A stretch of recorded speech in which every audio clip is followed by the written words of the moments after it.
अव्या मजे से गोलगप्पे खा रही थी। उसे देखते हुए तेजस बोल बसकर भूखकर और कितना खाएगी। अव्या मुंह में और एक गोलगप्पा ठूंसते हुए बोली, वैसे ही मुझे गोलगप्पे बहुत पसंद है और फ्री के हो तो और भी ज्यादा पसंद है। तभी वहां अनिका आती है। उसे देख तेजस ने कहा, अरे किससे इतनी देर तक फोन पर बात कर रही थी तू? देख इसने कितने गोलगप्पे खा लिए। अनिका बताते हुए कहा, वह घर से कॉल आया था, माँ को कुछ सामान चाहिए था इसलिए। शिवाय गाड़ी में बैठा गुस्से से जल रहा था। उसको अपने दिल में एक अलग ही बेचैनी महसूस हो रही थी।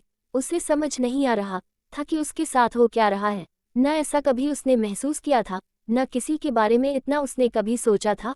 आज तक की उसकी लाइफ में उसका काम और उसकी फैमिली, ये दो ही सबसे इम्पोर्टेंट चीजें थी जिनके बारे में वह सोचता था। बाकी किसी के लिए तो उसके जिंदगी में कोई जगह ही नहीं थी। न उसे किसी की फिक्र थी। उसकी लाइफ बिल्कुल परफेक्ट थी।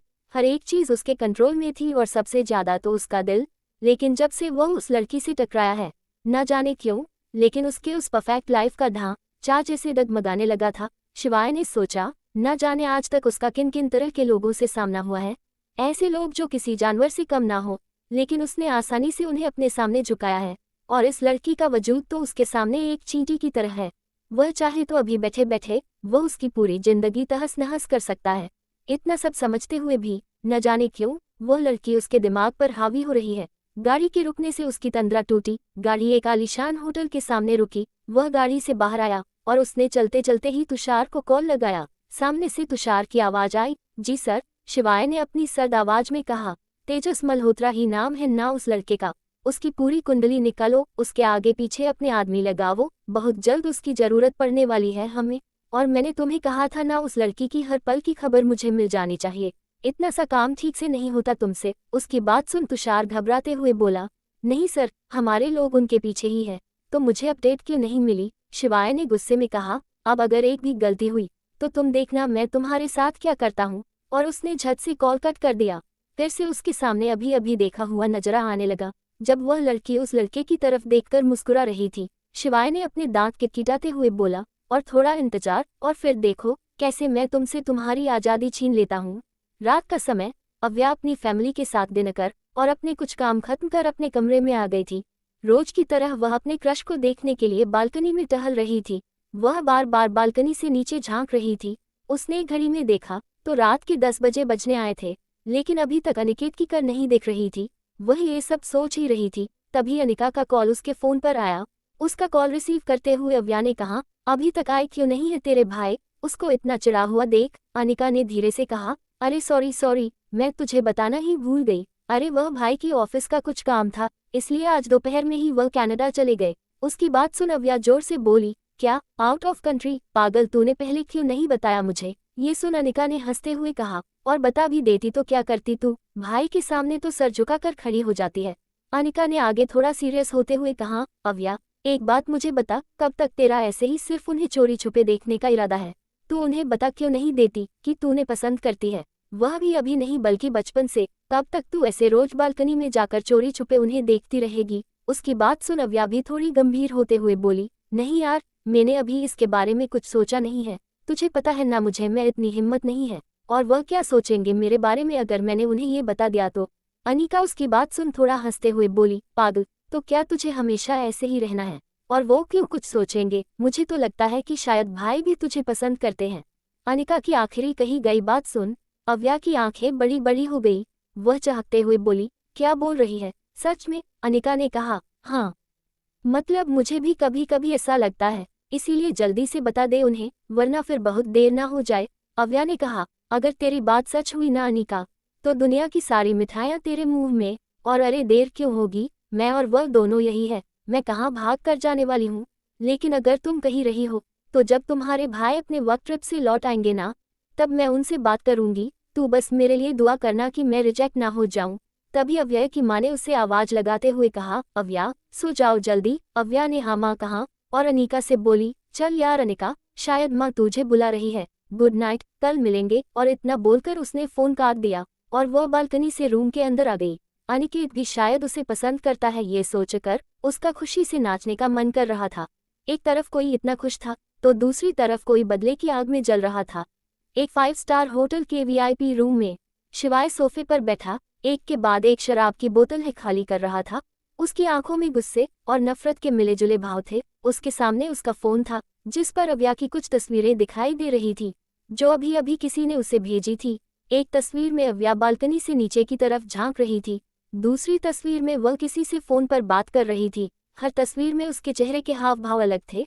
कॉलेज में अव्या से हुई मुलाकात से लेकर शाम को उसे रोड पर देखने तक हर एक सीन शिवाय की आंखों के सामने से एक एक कर जा रहा था। शिवाय ने अपने फोन को उठाया और अव्या की एक तस्वीर गौर से देखने लगा। उसमें वह फोन पर बात करते हुए खिलखिलाकर हंस रही थी। शिवाय को ऐसा लग रहा था जैसे वह उस पर हंस रही हो, उसका अपमान कर वह अब हंस हंस कर उसका मजाक उड़ा रही हो। शराब और नशे से शिवाय का सर भारी होने लगा। वह लड़खड़ाते हुए अपनी जगह से उठने की कोशिश करने लगा, लेकिन इतनी ज्यादा शराब पीने के कारण वह खुद को संभाल नहीं पा रहा था। तुषार रूम के अंदर आया। शिवाय को लड़खड़ाता देख वह जल्दी से आगे बढ़ा और उसे संभाल कर वहां से बाहर ले जाने लगा। शिवाय अपने पूरे होश में नहीं था, वह बीच बीच में कुछ ना कुछ बड़बड़ाए जा रहा था। तुषार हैरान था अपने बॉस की ऐसी कंडीशन देख। शराब पीना शिवाय के लिए कोई नई बात नहीं थी, लेकिन वह कभी इतना ज्यादा नशा नहीं करता था। तुषार जैसे तैसे कर उसे सिंघानिया मेंशन ले आया। बहुत रात होने के कारण घर के सब लोग सो चुके थे। तुषार ने शिवाय को ले जाकर अपने रूम में सुलाया और फिर वह वहां से चला गया। सुबह के 8:30 बजे शिवाय की नींद खुली। उसने घड़ी में वक्त देखा तो वह हैरान हो गया, वह कभी इतना लेट नहीं उठता था। कल रात की शराब की वजह से उसका सर बहुत बुरी तरह से दर्द कर रहा था। वह उठकर बेड से टिककर बैठ गया। वह बहुत देर तक वैसे ही बैठा रहा जैसे वह कुछ बहुत जरूरी सोच रहा हो। फिर एकदम से वह अपनी जगह से उठा और हमेशा की तरह तैयार होने लगा। शिवाय तैयार होकर डाइनिंग रूम में आया। रोज की तरह आज भी सब वहां बैठे ब्रेकफास्ट कर रहे थे। उसने सारे बड़ों का आशीर्वाद लिया। उसका चेहरा हमेशा की तरह भावहीन था। राजेंद्र जी और शार्विक को छोड़ बाकी सब एक दूसरे की तरफ देख इशारा कर रहे थे। विजया जी कब से घूर घूर कर शिवाय की तरफ देख रही थी जैसे वह उसे कुछ कहना चाह रही हो। शिवाय भी यह समझ रहा था, लेकिन वह कुछ रिएक्ट न करते हुए चुपचाप अपना ब्रेकफास्ट करने लगा। तभी न रहकर विजया जी बोल ही पड़ी, शिवाय। शिवाय ने उनकी तरफ एक नजर देखा। उसकी ऐसी ठंडी आंखों को देख विजया जी के शब्द गले में ही अटक गए, लेकिन फिर वह हिम्मत कर बोली, बेटा, मिसेस निशा शर्मा की भांजी नेहा। वह बोल ही रही थी, तभी शिवाय एकदम से अपनी जगह से खड़ा हुआ। उसे ऐसे खड़ा होता देख नाश्ता कर रहे सबकी आंखों में थोड़े परेशानी के भाव आ गए। सब शिवाय के गुस्से से बहुत अच्छी तरह से वाकिफ थे, लेकिन तभी सबके कानों पर तुषार की आवाज आई, good morning sir. Good morning you all. Tushar को आता देख सबने सुकून की सांस ली, लेकिन विजया जी अभी भी घूर कर शिवाय की तरफ देख रही थी। तभी शिवाय अपनी सर्द आवाज में बोला, मुझे आप सबसे कुछ जरूरी बात करनी है। सब लोग शिवाय के पीछे पीछे हाल में आ गए। शिवाय ने आगे कहा, माँ, दादी, चाची, आप सब चाहते हैं ना कि मैं शादी करूं, तो ठीक है, मैं शादी करने के लिए तैयार हूं। शिवाय की बात सुन वहां खड़े सब हैरान हो गए।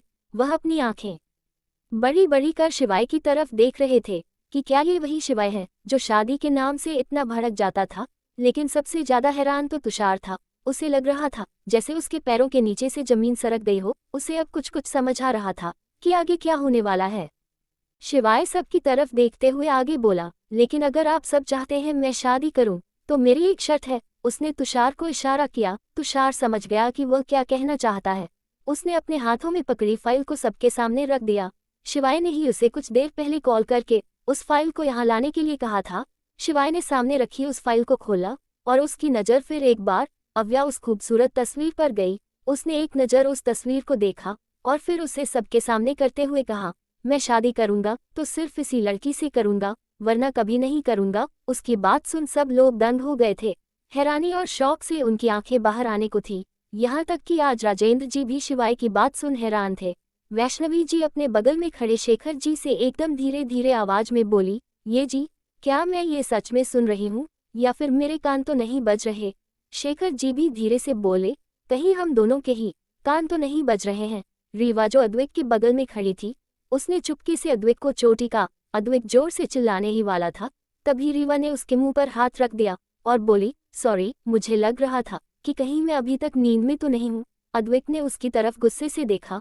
विजया जी को तो अपने कानों पर यकीन ही नहीं हो रहा था।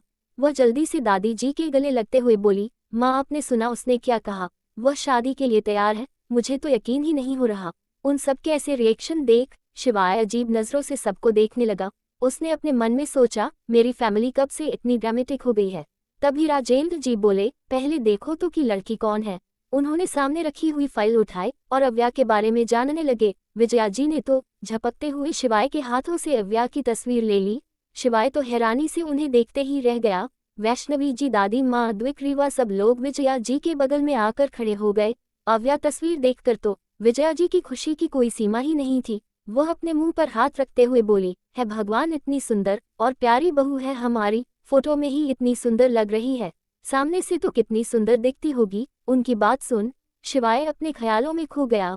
उसके आंखों के सामने फिर से अव्या का वह खूबसूरत चेहरा आने लगा। अद्विक तो अपनी आंखें फाड़े उस तस्वीर को देख रहा था।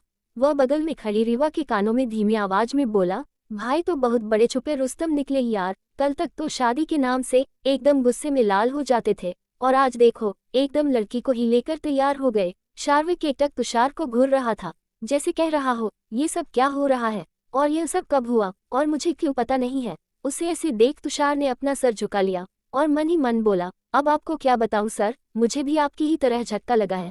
मुझे लगा था कि शिवाय सर उस लड़की को पसंद करते हैं तो पहले उसे डेट पर ले जाएंगे, उसे थोड़ा इम्प्रेस करेंगे, लेकिन ये ठहरे शिवाय सिंघानिया, इनको तो दूसरों पर बम डालने में मजा आता है। अब जिनको शिवाय सर के घर वाले अपनी बहू मान रहे हैं और इतना खुश होते हुए अपने डेविल बेटे के साथ जोड़ने में लगे हुए हैं, वह बेचारी तो इन सब से अनजान अपने ही दुनिया में मस्त है। पता नहीं उन्होंने ऐसा क्या कर दिया कि शिवाय सर की नज़र उन पर आ। राजेंद्र जी ने सबको शांत करते हुए अपनी अपनी जगह पर बैठने के लिए कहा। फिर वह शिवाय की तरफ देखते हुए बोले, फैमिली अच्छी लग रही है, लड़की भी बहुत अच्छी है, तुम लड़की को कैसे जानते हो? उनका अचानक किया गया सवाल सुन शिवाय सोच में पड़ गया कि क्या जवाब दे। शिवाय को ऐसे चुप देख तुषार जल्दी से बोला, सर परसों जब हम नॉर्थ यूनिवर्सिटी गए थे वही शिवाय सर ने मिस अग्रवाल को देखा था, तभी से वह उनके प्यार में पागल हो गए हैं। उसकी बात सुन वहां बैठे सब लोग हंसने लगे, लेकिन फिर शिवाय को देख चुप हो गए। शिवाय अपनी काली गहरी आंखों से तुषार को घूरने लगा। तुषार भी समझ रहा था कि उसने कुछ ज्यादा ही बोल दिया है। राजेंद्र जी ने शिवाय से पूछा, तो क्या लड़की भी तुमसे शादी करना चाहती है? शिवाय ने उनकी तरफ देखा और फिर सीधे शब्दों में कहा, नहीं पापा, ऐसा कुछ नहीं है। मैं चाहता हूँ कि आप सब लोग उनके घर जाए और उनसे शादी की बात करें। उसको ये बात इतने बेफिक्रे से कहता देख अद्विक ने अपने मुंह पर हाथ रख लिया और बाकी सब फिर से हैरानी से उसे देखने लगे। लेकिन शिवाय को कहाँ किसी से फर्क पड़ने वाला था। वह बिना किसी की तरफ देखते हुए आगे बोला, और अब आप लोगों के हाथ में है कि उन्हें शादी के लिए कैसे तैयार करना है। अद्विक ने अपने सर पर हाथ रख लिया और धीरे से बड़बड़ाया, ये सिर्फ शिवाय भैया ही बोल सकते हैं। अगर मैंने ऐसा कुछ कहा होता तो मैं अभी घर के बाहर होता। शिवाय की बात सुन दादी जी ने कहा, क्यों नहीं मानेंगे उस लड़की के घर वाले? तुम चाहते हो ना, तो इसी लड़की से तुम्हारा विवाह होगा। भला मेरे इतने काबिल पोते को कोई मना कैसे कर सकता है? उनकी बात सुन शिवाय के चेहरे पर एक तिरछी मुस्कान आ गई, लेकिन उसने उसे सबसे छुपा लिया और जल्दी से हमेशा की तरह अपना चेहरा भावहीन कर सबकी तरफ देखने लगा। फिर शिवाय ने खड़े होते हुए कहा, अब मैं चलता हूँ, मुझे एक इम्पॉर्टेंट मीटिंग है। और वह अपने कदम बढ़ाते हुए बाहर की तरफ चला गया। तुषार भी उसके पीछे पीछे जाने लगा। अव्या ऑफिस में अपने डेस्क के सामने बैठ अपना काम कर रही थी। आज रह रहकर वह बिना बात के ही मुस्कुरा रही थी। उसको बार बार कल की अनिका की कहीं बात याद आ रही थी। उसने मन में सोचा, क्या सच में अनिकेत भी मुझे पसंद करता है? लेकिन ऐसे कैसे हो सकता है? क्या सच में मुझे अनिकेत से बात करनी चाहिए? लेकिन अगर मैंने उसे बताया तो पता नहीं वह कैसे रिएक्ट करेगा। मैं उसे बचपन से पसंद करती हूँ, ये जानकर वह मेरे बारे में क्या सोचेगा? सुबह से ही अव्या इसी सभी उधेड़बुन में लगी हुई थी कि वह अनिकेत से बात करे या ना करे। फिर उसने झल्लाते हुए अपने मन में कहा, इतना भी क्या सोचना, जब वह वापस आएगा तब की तब देख लेंगे। वैसे भी मैं कहाँ जाने वाली हूँ? सिंघानिया मेंशन। शिवाय और शार्विक ऑफिस चले गए थे। शिवाय की अनाउंसमेंट सुन घर के सब लोग आज बहुत ज्यादा खुश थे। विजया जी तो खुशी से फूले नहीं समा रही थी। आज फाइनली उनका बेटा शादी के लिए मान गया था। राजेंद्र जी बैठकर सबको अव्या की फैमिली के बारे में बता रहे थे।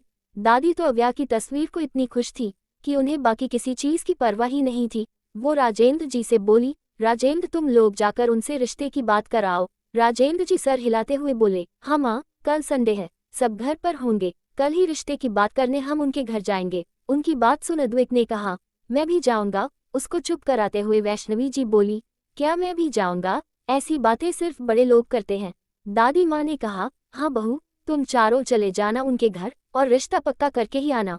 उनकी बात सुन विजया जी खुशी से बोली, माँ आपके मुंह में लड्डू, भगवान करे आपकी बात सच हो जाए। विजया जी फिर बोली, मुझे लगता है हमें जाने से पहले उनको एक बार इन्फॉर्म कर देना चाहिए। ऐसे अचानक बिना बुलाए मुंह उठाकर चले जाना अच्छा नहीं लगता, और ऊपर से वह लोग हमें जानते भी नहीं है। उनकी बात सुन राजेंद्र जी ने कहा, हाँ विजया, तुम ठीक कह रही हो, उनका नंबर है उस फाइल में, मैं अभी उन्हें कॉल करता हूँ। शाम का वक्त, शिवाय अभी अपनी मीटिंग खत्म कर अपने केबिन में आया था। वह जाकर अपने चेयर पर बैठ गया। कुछ पल ऐसे ही बैठने के बाद उसने अपना फोन निकाला और कुछ देखने लगा। किसी ने उसे अव्या के आज खींचे गए फोटोज भेजे थे। सुबह अनीका के साथ ऑफिस जाते हुए, ऑफिस में काम करते हुए, दोपहर लंच टाइम में, शाम घर आते हुए, हर बार जब वह अव्या के पास किसी लड़के को खड़ा दे तो उसे चिढ़ मच जाती। वह वो सारे फोटोज देख रहा था। तभी डोर पर नॉक हुआ। शिवाय ने कम इन कहा तो डोर से तुषार अंदर आया। उसने शिवाय के सामने कॉफी का कप रख दिया। शिवाय ने फ्रस्ट्रेटेड होकर अपना फोन साइड में रख दिया और कॉफी का कप उठा लिया। वह कॉफी पीने लगा। तभी उसे कुछ याद आया। उसने तुषार की तरफ देखते हुए उससे पूछा, क्या मेरे फैमिली से कोई आज अग्रवाल फैमिली के घर गया था? उसकी यह बात सुन तुषार को एकदम झटका लगा। वह जोर जोर से खांसने लगा। उसने मन में सोचा, सुबह मैंने सबके सामने ऐसे ही कह दिया था कि सर मिस अग्रवाल के प्यार में पागल हो गए हैं। कहीं सर सच में उनके प्यार में पागल तो नहीं हो गए? आज सुबह ही तो सर ने घर में बात की थी। अब उन लोगों को उस शौक से बाहर आने में थोड़ा वक्त लगेगा ना। तुषार ने फिर खुद को संभालते हुए शिवाय की तरफ देखा और कहा, नहीं सर, आपकी फैमिली से कोई आज अग्रवाल फैमिली के घर नहीं गया। उसका जवाब सुन शिवाय के चेहरे पर थोड़ी डिसअपॉइंटमेंट के भाव आ गए। अग्रवाल हाउस, अव्या सोफे पर बैठे टीवी देख रही थी। उसकी माँ भी वहीं बैठी कुछ काम कर रही थी। आशुतोष जी भी उनके पास बैठे अपने कुछ ऑफिस के पेपर देख रहे थे। कांचन जी उनको गौर से देखते हुए बोली, क्या हुआ जी, आज आप थोड़े परेशान लग रहे हैं? क्या ऑफिस में कुछ हुआ है या फिर काम ज्यादा था? आशुतोष जी ने अपनी वाइफ की तरफ देखते हुए कहा, ऑफिस का तो कुछ टेंशन नहीं है, लेकिन एक बात बतानी थी तुम्हें। तुम यकीन नहीं करोगी, लेकिन दोपहर में मुझे मिस्टर राजेंद्र सिंघानिया का कॉल आया था। कांचन जी उनकी बात सुन हैरानी से बोली, क्या बात कर रहे हैं आप? वही सिंघानिया कॉर्पोरेशन के चेयरमैन राजेंद्र सिंघानिया? हाँ वही। कह रहे थे कि कुछ इम्पोर्टेंट बात करनी है आपसे। क्या कल हम आपके घर आ सकते हैं? उनकी बात सुन मैं तो हैरान ही हो गया। कांचन जी ने पूछा, तो आपने क्या कहा? अब मैं क्या ही कहता, मैंने कहा ठीक है। तो कहने लगे कल दोपहर आपके घर आ जाएंगे, और फिर फोन रख दिया। पता नहीं मुझसे क्या काम है उन्हें जो वह हमारे घर आना चाहते हैं। कांचन जी उनको दिलासा देते हुए बोली, आप टेंशन क्यों ले रहे हैं? वह कह रहे हैं तो जरूर कोई काम होगा। अव्या भी वहीं बैठे उनकी बात सुन रही थी। वह भी अपने पापा को समझाते हुए बोली, हाँ पापा आप टेंशन मत लो, जरूर कोई ऑफिस का ही काम होगा। रात का वक्त, शिवाय आज ऑफिस से जल्दी घर आ गया था। वह डाइनिंग टेबल पर बैठ सबके साथ डिनर कर रहा था। उसने एक नज़र सबकी तरफ देखा। सब शांति से अपना अपना खाना खा रहे थे। वह कुछ बोलना चाह रहा था, लेकिन उसे समझ नहीं आ रहा था कि वह कैसे कहे। जिंदगी में पहली बार उसे कुछ कहने से पहले इतना सोचने की जरूरत पड़ रही थी। शिवाय फिर अपने रियल अवतार में वापस आया और उसने अपनी सीधी और सर्द आवाज में कहा, पापा मुझे लगा था कि आप सब आज अग्रवाल फैमिली के घर गए होंगे। अद्वैत जो पानी पी रहा था, शिवाय की बात सुन उसके मुंह से पानी बाहर आ गया। सब लोग फिर एक बार शिवाय को हैरान होकर देखने लगे। रीवा ने धीमी आवाज में कहा, भाई का आज हमें कितने झटका देने का इरादा है? अद्वैत भी अपना मुंह पूछते हुए बोला, हाँ बहना, आज सुबह से भाई बम पर बम फोड़े जा रहे हैं, और वह भी एटम बम। बाकी के लोग जैसे तैसे कर अपनी हंसी रोकने की कोशिश कर रहे थे। विजया जी ने शिवाय को समझाते हुए कहा, बेटा शादी के मामले में ऐसे जल्दबाजी नहीं की जाती। कल तुम्हारे पापा, चाचा चाची और मैं उनके घर तुम्हारा रिश्ता लेकर जाने वाले हैं। उनकी बात सुन शिवाय ने अपना सर हिला दिया और फिर से खाना खाने लगा। अब सबका खाना हो गया था। शिवाय भी अपना हाथ साफ करते हुए अपनी जगह से खड़ा हुआ और डाइनिंग हॉल से बाहर जाने लगा, लेकिन फिर कुछ सोचकर वह पीछे मुड़ा और अपनी माँ को देखते हुए बोला, मॉम मेक श्योर कि रिजल्ट हमारे ही फेवर में हो। उसकी बात सुन सब लोग जो वहां से जा रहे थे वह फिर से शौक होकर शिवाय की तरफ देखने लगे, लेकिन शिवाय को कहाँ फर्क पड़ने वाला था। वह वैसे ही वीडियो से ऊपर अपने रूम में चला गया। उसके रूम में जाते ही नीचे सब ठहाके फोड़कर जोर जोर से हंसने लगे। उनको सच में यकीन नहीं हो रहा था कि यह उनका अपना शिवाय ही है। विजया जी ने हंसते हुए कहा, मैं बता रही हूँ तुम्हें वैष्णवी, ये पक्का यही बात करने आज घर जल्दी आ गया होगा। वैष्णवी जी भी बोली, हाँ दीदी, मैंने तो कभी नहीं सोचा था कि हमारा इतना गुस्सा करने वाला शिवाय भी शादी के लिए इतना उतावला हो सकता है।